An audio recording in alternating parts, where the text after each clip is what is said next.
లోక్సభ ప్రతిపక్ష నేత Rahul గాంధీపై BJP MP Kangana Ranaut సంచలన వ్యాఖ్యలు చేశారు. ఆయన జీవితమంతా ప్రతిపక్షంలోనే ఉంటారని ఎద్దేవా చేశారు. రాహుల్ ప్రమాదకరమైన వ్యక్తి అని, దేశాన్ని, దేశ ఆర్థిక వ్యవస్థను అస్థిరపరిచేందుకు ఆయన ప్రయత్నిస్తున్నారని మండిపడ్డారు.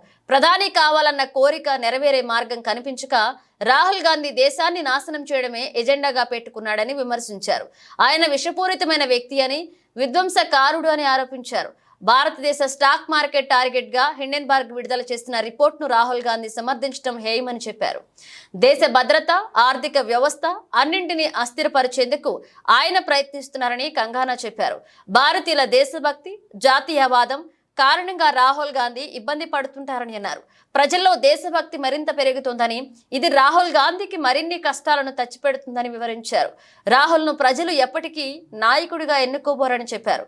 జీవిత పర్యంతం ప్రతిపక్షంలోనే కూర్చునేందుకు సిద్ధమవ్వాలంటూ రాహుల్ గాంధీకి కంగనా సూచించారు.